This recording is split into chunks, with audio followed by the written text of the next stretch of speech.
Hello 7th class, welcome to हर घर बने पाठशाला। स्टूडेंट्स, आपको आज इंग्लिश का वीडियो आपके ग्रुप में सेंड किया होगा और इसमें जिस चैप्टर से आपको वर्कशीट सॉल्व करने के लिए दी गई है, the name of that chapter is Golu grows a knows.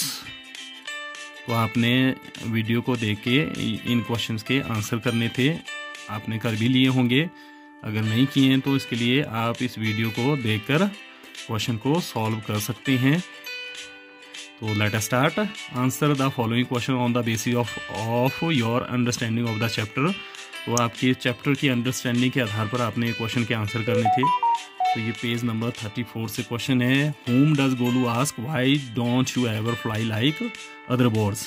किस जानवर से गोलू पूछता है कि क्यों आप पक्षियों की तरह उड़ते नहीं हो।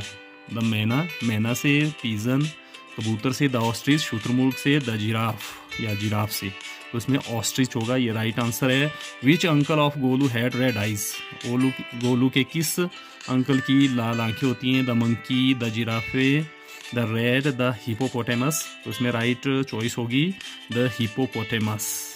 Next question, question number 3। Golu's relative did not answer his questions because. Golu के रिलेटिव उसके क्वेश्चन के आंसर नहीं देते थे क्योंकि दे वर शाई, क्योंकि वो शर्माते थे। There question were too difficult, the questions were too difficult, क्योंकि प्रश्न बहुत कठिन होते थे। Golu was a naughty baby, Golu एक शरारती बच्चा था। ऑल ऑफ द अबव, या ये सभी। तो इसमें second option. The questions were too difficult, क्योंकि प्रश्न बहुत कठिन होते थे। वो advise Golu to go to the Limpopo river. किसने गोलू को लिम्पोपो रिवर जाने के लिए एडवाइज किया।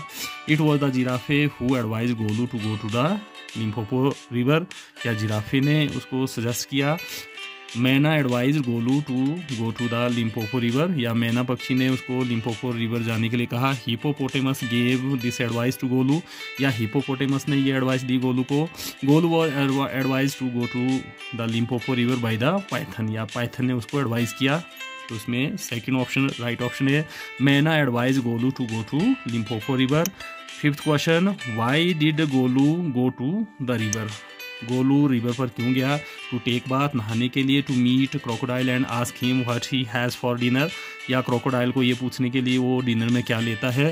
फॉर फिशिंग, या मछली पकड़ने। टू मीट हिज फ्रेंड्स, या अपने दोस्तों को मिलने के लिए। तो इसमें सेकंड चॉइस जो है राइट चॉइस है, to meet crocodile and ask him what he has for dinner.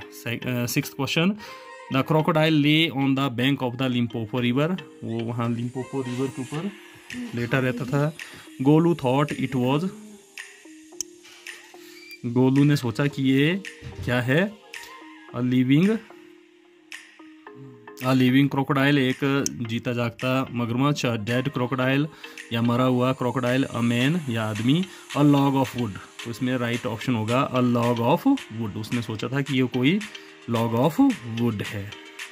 Next question, question number 7। What did the crocodile do to show that it was real crocodile. उसने क्या किया crocodile ने ताकि ये दिखे कि वो एक असली क्रोकोडाइल है। इट वेव्ड एट गोलू, उसने गोलू की ओर इशारा किया। इट स्टार्टेड स्विमिंग, तैरना शुरू किया। It winked at Golu and lifted his tail out of the mud, उसने गोलू को आंख मारी और अपनी पूंछ कीचड़ से बाहर निकाली। The crocodile dance to show that it was a real crocodile, या उसने डांस किया। तो उसमें थर्ड ऑप्शन जो है राइट ऑप्शन है। It winked at Golu and lifted his tail out of the mud. Question number 8. Come here, little one, and I shall whisper the answer to you. यहाँ आओ नन्ही crocodile, मैं आपके कान में कहूँगा। The crocodile said this because, crocodile ने ऐसा कहा क्योंकि he couldn't stand up, वो ऊपर खड़ा नहीं हो सकता था। He wanted to eat Golu, he liked Golu, Golu was deaf। तो इसमें सेकंड वाला जो है राइट है। He wanted to eat Golu, वो गोलू को खाना चाहता था। Question number 9। Who helped Golu on the bank of the river. किसने गोलू की नदी के किनारे सहायता की। The giraffe helped him, giraffe ने। The crocodile helped him on the bank of the river, या क्रोकोडाइल ने हेल्प की।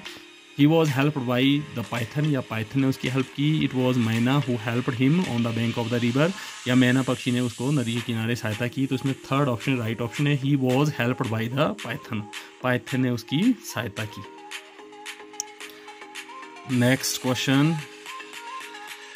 लर्निंग बाय डूइंग, आपने करके जो है सीखना है। Make a book mark with images of elephants and faces of elephants, तो आपने बुक मार्क बनानी है। बुक मार्क आपने ड्राइंग में आपको पता है कि बुक मार्क क्या होते हैं, तो उसमें आपने एलिफेंट की फ़ोटो वाला जो है बुक मार्क बनाना है, या फिर फेसेस ऑफ एलिफेंट्स या एलिफेंट के फेस वाला जो बुक मार्क आपने वो बनाना था, ये आप खुद बनाएंगे।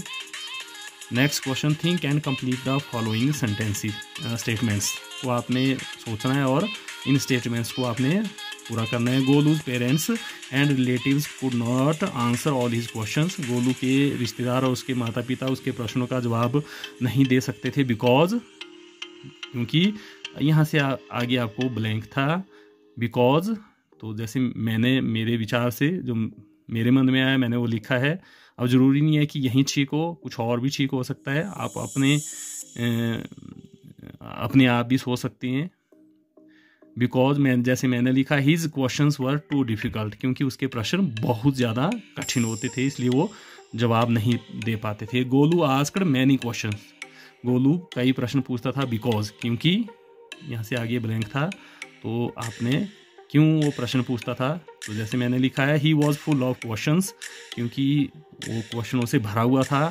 And it was his habit to ask too many questions, और उसकी ये आदत थी कि वो बहुत ज़्यादा प्रश्न पूछता था, जैसे बच्चे पूछते हैं बहुत ज़्यादा, वो उनकी आदत होती है, वैसे गोलू की भी ये हैबिट थी कि वो he asked too many questions. Next, the elephant is the national animal of Thailand, elephant Thailand का नेशनल एनिमल है, बिकॉज, क्यों है। अब इसके आंसर कई हो सकते हैं, जैसे जो मैंने लिखा है वो ये है, because Thailand is a land of rare white elephants, Thailand जो है वहाँ पर वाइट एलिफेंट पाए जाते हैं, इसलिए हो सकता है कि वो थाईलैंड का नेशनल एनिमल हो। इसको आप इंटरनेट में भी सर्च कर सकती हैं, हो सकता है कि इसका जो आंसर है कुछ और भी हो सकता है। Elephants are generally gentle by nature, elephant by nature काफ़ी जेंटल होते हैं, एंड यट, मगर फिर भी यट दे समटाइम्स, मगर वो कभी कभी अटैक ह्यूमंस, वो इंसानों पर भी हमला करते हैं, बिकॉज, क्यों करते हैं हमला। ह्यूमंस हैव होगा, हैव एनकरोच्ड देयर टेरिटरी, क्योंकि वो उनके एलिफेंट्स के जैसे फॉरेस्ट जो होते हैं उसमें ह्यूमन की आवाजाही काफ़ी बढ़ गई है, इसलिए वो कई बार अटैक कर देती हैं।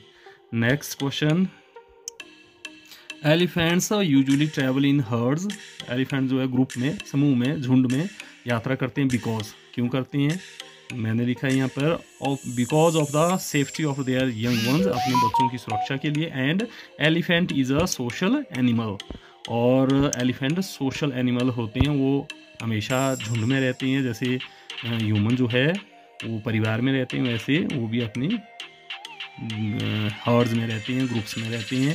Golu gets in to travel with the crocodile, Golu जो है मगरमच्छ के साथ संकट में पड़ जाता है, बिकॉज, क्यों पड़ता है, because he asked the crocodile what he had for dinner, क्योंकि उसने मगरमच्छ से पूछा था कि वो डिनर में क्या लेता है। एंड वेंट टू क्लोज, और वो उसके बहुत ज़्यादा पास चला गया था, इसलिए वो संकट में पड़ गया था। तो ये वर्कशीट, आज की जो वर्कशीट थी इंग्लिश की, गोलू ग्रोज अ नोज, उस चैप्टर में से ये हमने सॉल्व कर ली है।